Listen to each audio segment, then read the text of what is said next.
Hello. I'll give folks a few moments to get online and come on the line tonight. So I have this topic here, how to heal from a critical and judgmental partner. So we'll give people a few more moments to get on. How are you doing? Thanks for joining. Definitely share this out. Share to your followers as you're led to do so. And we're going to dive into this topic tonight. And so I wanted to give people a few more moments, but by way of introduction, I am Tonika Maria. I'm a certified Christian life coach. I'm all about helping high achieving women of purpose and faith get real, be healed, and move on from toxic relationships for a fresh start and to get into their new season. So we'll give people a few more moments to get on. And for those of you who are here to the end of this broadcast, one blessed and lucky individual receive a free autographed copy of my best-selling Amazon book, Get Out of That Dead-End Relationship Now. Oops, I should have the book right here. Get Out of That Dead-End Relationship Now, a Christian woman's guide on how to get real, be healed, and move forward. So I'm giving this book away at the end of the live on tonight. How to heal from that critical and judgmental spouse, significant other, boyfriend, girlfriend. How do you know if it's just a regular complaint or if this person is just really being super critical and judgmental? Well, it's pretty easy to tell, but I'm going to break it down a little bit more in this video on tonight. And definitely those of you who catch the replay, I want you to just really look at the situation you're in, look at that dynamic that you're in, and ask yourself, is this God's best for me? So let's get started. In a healthy relationship, your partner should be your teammate. They're your lover. They're your biggest advocate. And, that person should really be there to support you and cheer you on, even in the vicissitudes of life. Now, there are going to be times where, in all relationships, someone needs to say something to you. There's going to be a complaint. But there's a difference between someone bringing up something to your attention that needs to be corrected as opposed to somebody just criticizing you and just tearing you down. So how many of you have been in relationships where you felt nitpicked to death? Someone just fault finding. You felt like you couldn't do anything right. Everything you did got on their last nerve. They annoyed you. Have you been in a relationship like that? It's never okay for a person to constantly put you down. And if you've been in a dynamic like that, we're going to talk about how to heal from that. And of course, we're going to open the floor for any dialogue, any questions you may have as people come onto this live. But constructive criticism is constructive when it helps you become better and it helps you to grow. But it's never constructive if it's pulling you down. If you're getting hits into your self-esteem, if you're feeling wounded by it, if it's an attack on you personally as a child of God, that is never constructive. So really quick, we're going to break this down. Criticism in a relationship all happens when that partner focuses on your flaws and passes judgment. Criticism is not like a normal complaint. Criticism is when a partner judges you on your flaws. They literally pass a judgment, and it's in a negative way, and they fixate it in a negative, judgmental kind of a way and express their disapproval. That is what criticism looks like. And habitual criticism can really corrode a relationship, and it's so damaging. And here's a statistic that I saw, that it is one of the top predictors of a divorce, and it can really ruin any kind of a relationship. So let's dive into this. And I'll tell you a little bit more about my dynamic, and we're going to cover 3 keys that will help you heal if you're in the midst of a dynamic that a person is being critical towards you and it's deep and you've been in this situation and it's been toxic like this for a while. How do you deal with it in the middle of it? And if you're on the other side of it, either way, you need to heal. You got to heal. You got to deal. You have to decide, am I going to stay in this or am I going to move forward? How do you move forward in a situation like that? Well, in my situation, I was engaged to a man that was toxic. He did not appear to be toxic initially, but over time, he gave red flags now. But over time, I sensed that there was little compassion and a little real love for me over time, but it didn't show in the beginning. And see, the red flags, this is the thing about relationships. The red flags are there all along. But see, he was a very high level counterfeit. He checked all of the boxes, but how do you know, how many of you know that a person can look good in all the areas except one or two things? And because we like to give the benefit of the doubt, and like my brother in Christ, Mr. Felix Anderson says, there's no benefit in doubt. But because of my compassion, my willingness to work with somebody that showed that they wanted to do better and wanted to change, and which I'm going to give it a little bit of a chance to see where it's going to go, then those true feelings come out and that toxicity comes out. And you know, there was one point in the relationship, at a critical juncture in this relationship that I was in, and his true feelings really began to come out because he was going through some things at that time, death in the family, all of that. I just, you know, you kind of gloss over it. But you know what? What I did at that point, and this is point number one, if you are in a situation where your partner, your spouse, your significant other is criticizing you, fault finding you, you can't do anything right, everything about you is wrong as two left feet. The first thing you need to do, and this is what I did, I didn't immediately exit that relationship, but what I began to do and what we need to do, first of all, is to really get honest. Get honest, no glossing over it, no making excuses, looking at that situation. Am I internalizing what they're saying about me? Am I believing what he or she is saying? There may be truth, but let me tell you this, truth without love is abuse. If you're delivering truth and there's no compassion and there's no love with it, it's abuse. And so if you've been exposed, you're exposed to constant nitpicking, fault finding, there's no affection and no love, or it's like giving out in little bits and crumbs. The more you absorb it, the lower that self-esteem is going to get. I don't care how anointed you are, how powerful, how professional, how much money you got, how good you look. If you're with a close contact with a person that's always so subtly picking you apart and analyzing and correcting and fixing and judging you, that's going to diminish your self-esteem. Don't matter how sanctified and filled with the Holy Spirit you are and how much you got it going on. If somebody's constantly analyzing and dissecting and nitpicking you to death, you're going to take a hit. And so if you're in that situation, you have to be honest that that's what it is. Don't internalize it. Don't look at is something really wrong with me, because that's the first thing we do. That's what I did. Well, God, is it me? Lord, what? But no. No. It wasn't just me. It wasn't just me. You have to really look at this mess is wrong. This is a hot mess and it hurts. And I've allowed this. And so when you begin to get honest, and how do you do that? You need to talk to somebody, your coach, your therapist. If you're not going to do that, go to God and pray, get you a journal and start writing out. And when you can begin to write out and speak out and share dynamics and situations and things that have been said to you by this other partner, when you get that out in a journal, or when you begin to share it with someone else, then you can really see it's like, wow, and the response, that was really jacked. That was messed up what they did to you, right? You begin to really see. But you're only going to see that as you begin to get honest with yourself and get real about it. Don't gloss over it. Don't poo-poo it. Don't diminish it. Don't just say, oh, well, that's how they... No, that mess is wrong. So the first step is to get real. So real quick, I'm going to share steps, just some keys to let you know. Here are 15 signs, and then we're going to move to 2 more points, and I won't be here before you long. 15 signs, that your partner or significant other is overly critical. This is how it looks in a romantic relationship.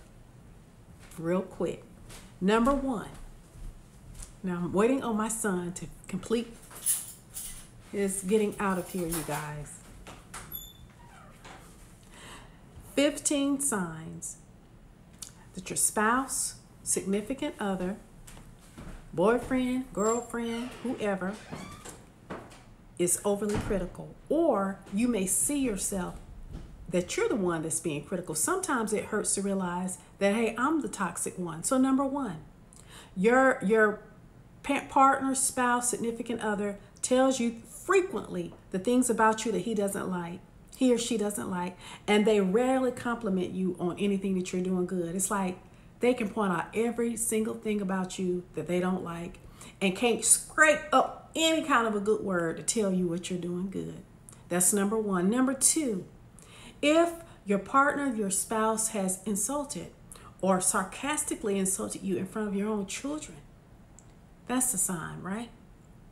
If you're in earshot, number three, your husband, your wife, your significant other complains about you in front of friends and family or make fun of you, and it hurts, it has a sting to it, that's a sign. Number four, if your children, your own children, are starting to say the same things that your spouse or your partner is saying about you, they're criticizing, they're doing it so much that your own children are saying the same thing. That's number four. Number five, here's one. Your partner, your spouse, they are annoyed by everything you do. They are annoyed by just stuff that you can't even help, like your breathing, your walking around. They don't like how you walk. They don't like how you breathe. They don't like how you turn your head. Everything about you annoys you, and they'll even criticize you about that. You can't help how you breathe. You can't help your gait or your stance or how you walk or how you stand. They don't even like that. That's a sign. Number six, there's constant conflict about things that you supposedly had done incorrectly. And so constant conflict, that's always a sign that somebody is probably more critical than they should be in the relationship. Your partner, number seven, your partner is never satisfied with anything. They micromanage you. They try to micromanage and control because they don't think you're going to get it right. Number eight, if you don't do it exactly like the way they want you to do it, then they get offended. They're bent. They're perfectionists. Here's another one. Here's the next one. I got it out of order. They don't trust that you can make good decisions. So they cause you, they always coming behind you, and they just don't trust you to make good decisions. Number 10, they are perfectionists, and they hold you to their perfectionistic standards. Number 11, if you do something 90% right, the 10% you got wrong, that partner is going to focus on that 10% you got wrong. They're not going to see the 90 that you got right. They're going to focus on that 10%. That's a sign. If your partner is easily offended and insulted by everything. Number 13, you notice that they criticize people in passing, that they notice things wrong with strangers. You're in public, they're making comments about people's clothes, how they look. They're always looking at other people making little comments. That's a sign, right? They rarely find anything positive to say for you. They just constantly find there's just nothing positive. And they can't compliment you. When you do something that's really great, you've achieved a goal, you've done something at work, you've met a goal, and that critical partner still can't find it in them to even compliment you on that. They will find something wrong. Those are the signs that I gave you. And this is to help you realize, okay, I got to get real about this situation. I got to get real, and I got to be healed about this. So the first thing that we need to do in healing from a critical and judgmental partner, boyfriend, girlfriend, whoever, we got to face the fact. We can't gloss over it, and we can't be like, oh, that's just no, the mess hurts. It hurts, right? And so we got to be honest about it. And so what I began to do, so that's the step number one, be honest about it. Number two, when I was in a situation like that, in a dynamic like that, while I was still in it, even though the signs were there, I was not married. I should have got out then. But because, again, you want to give a chance, even though the red flag is just flapping, that red flag just waving in the air. But I want to give the benefit of the doubt, right? So I stayed in it, right, for a little while longer. See where it's going to go. Give it a chance, right? So in the midst of that, number two, I began to edify myself, began to build myself up. So when he said ugly things, I dug up my old affirmations, and I recorded myself on my iPhone, on the voice memo on my iPhone, recorded some positive affirmations to build me up, because that constant nitpicking and analyzing and correcting every little thing and just all of that, it was beginning to nick at my self-esteem, which I didn't realize was probably already low, but I didn't realize it. But all that just nitpicky. And so I said, well, let me get my affirmations out, record it on my iPhone, and I began to listen to it and say it out loud every day in front of the mirror.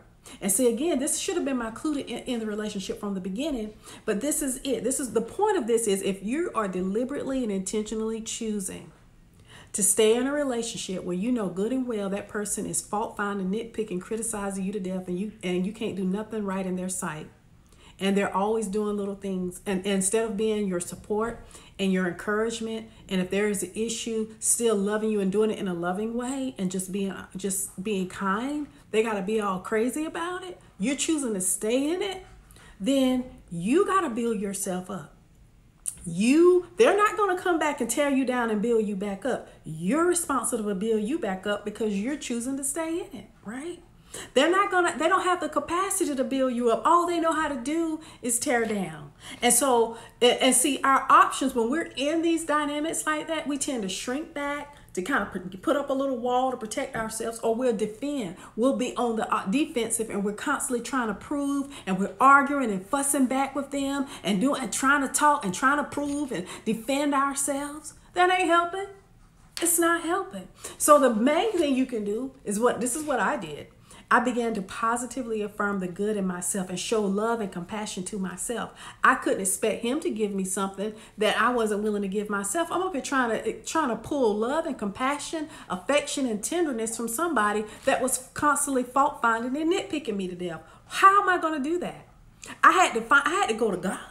You get your iPhone, you get that voice memo file, and you begin to record those affirmations, and you play it through that Bluetooth, and you play it and you say it yourself in that mirror. This is what I began to do. And see, we have a hard time doing this. We don't want to do that, but we got to. We have to do that. And sometimes we have a hard time with it because we think, okay, now I'm going to be arrogant. I am beautiful. I love myself. I'm a child of God. I am chosen by God. I'm accepted in the beloved. I am rooted, grounded, fixed and founded in the love of God. I am beautiful and blameless, above reproach, and accepted in the beloved. All of these things.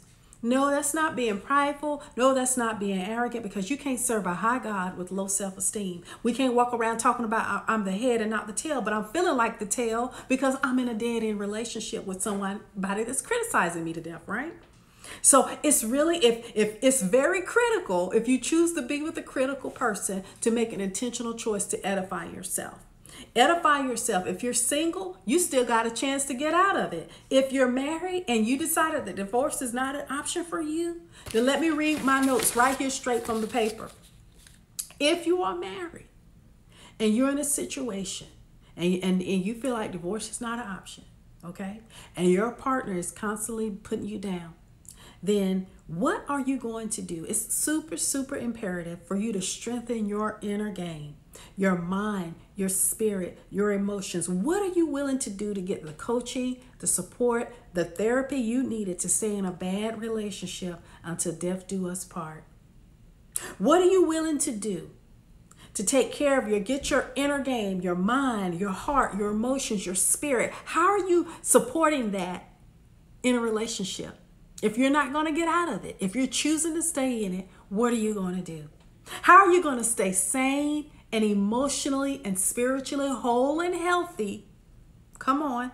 And since your emotional and spiritual needs cannot be fully met in this marriage, then responsibility is going to be on you, between you and God, to get that right. If you're going to stay emotionally and mentally and spiritually strong in a toxic situation where someone's constantly analyzing, correcting, nitpicking, and fault finding and telling you what to do and just doing it in a negative, judgmental way, what are you going to do? You have to make that choice to edify yourself. And so, so number one, we get real, we get honest about it. Number two, we got to edify ourselves in the midst of it. If you're single, you can choose to get out. If you're married, then what are you going to be doing? what are you going to do? Now, in this situation, again, I was single, but we were engaged. And so even though I couldn't shake that anxiety, there was an underlying anxiety, but I was able, by edifying myself, it kept me sane and it kept me stable, but it didn't change the relationship dynamic. It didn't stop him from being toxic. It just, as time goes on, if people don't, I can do my work to edify myself, but he can still stay the same. Right? So it just grew more toxic over time, because a person can only be who they are. And so their true colors will show over time. Right? And so just because you choose to edify and build yourself up in a critical dynamic does not mean that that other person is going to change. So the third thing that you need to do, so we said you got to be honest. You got to get real. Number two, you got to start edifying yourself, whether or not you're going to stay or get out. Get out if you're single, but if whatever you need to start building yourself up now. Build yourself up now. Edify yourself.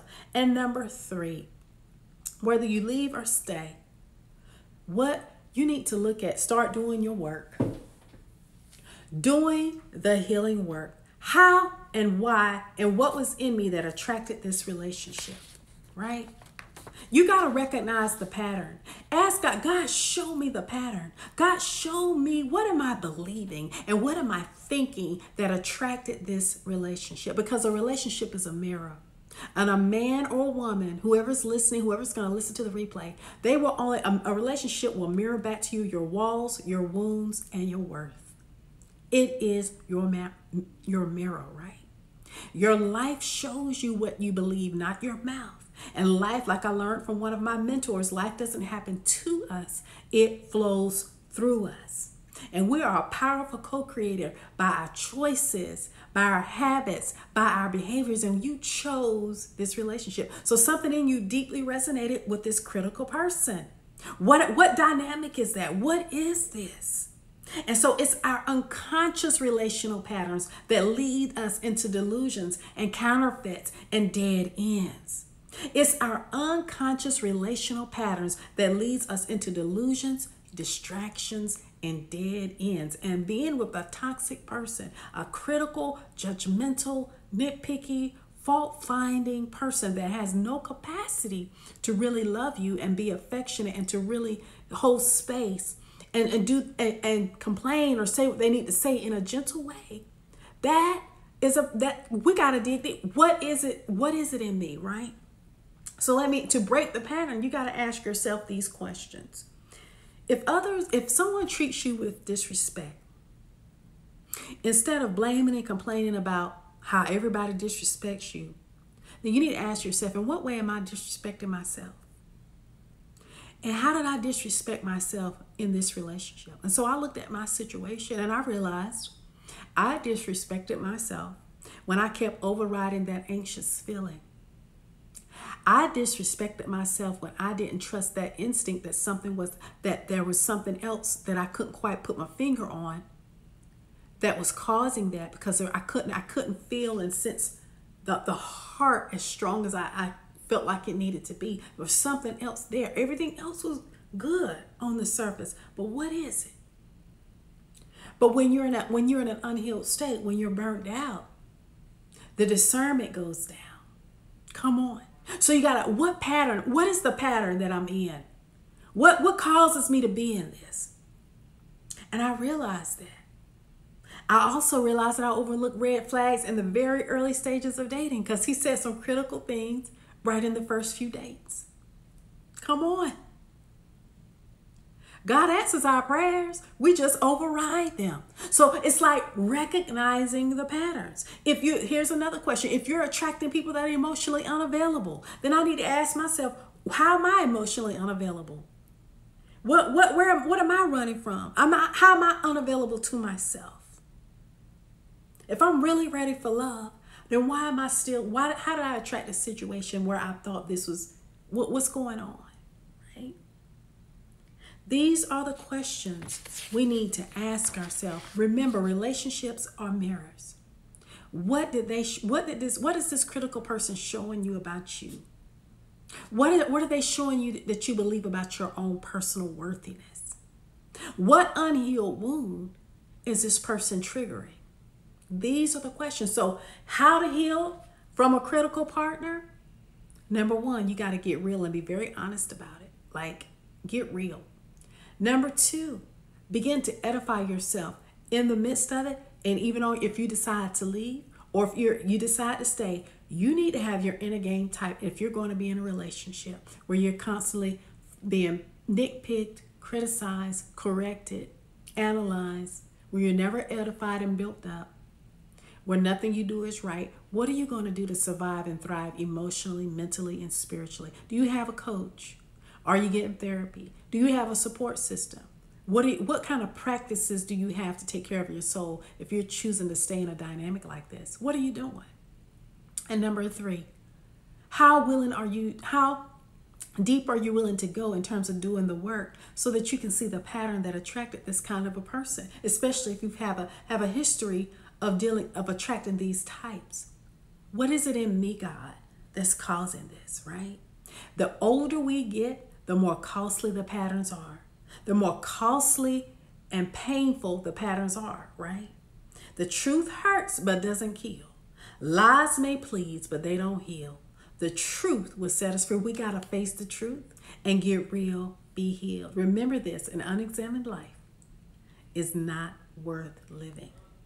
So that concludes my training on this. Those of you that are going to catch the replay, definitely take some notes. Be sure to catch this. Learn where you are. Are you in this situation? And my prayer is that you get real, be healed, and that you're able to move on out of these toxic relationships. Also, be sure, those of you that have already ended a relationship and now you're struggling to level up and you still got some residue, or you just need that extra push for your fresh start, I encourage you, you need to grab and get your free downloadable training on the top 5 mistakes that Christian women make after a breakup. This is for the woman of faith, woman of purpose. I'm talking to you. Grab that teaching that I've done. Link in my bio, the top 5 mistakes that Christian women make after a breakup. And also, if you're in a toxic dynamic, you can always grab a signed copy of my book, Get Out of That Dead End Relationship Now, A Christian Woman's Guide on How to Get Real, Be Healed, and Move On. So let me know how you're here, where you are in this situation. If you've been in a toxic situation, if you've been in a dynamic with a critical partner, what are you doing to edify yourself? Have you moved on? How are you healing after that? This is so, so important. Go to my bio, click the link, get your free training, and grab a copy of the book. I'll talk to you soon. Take care.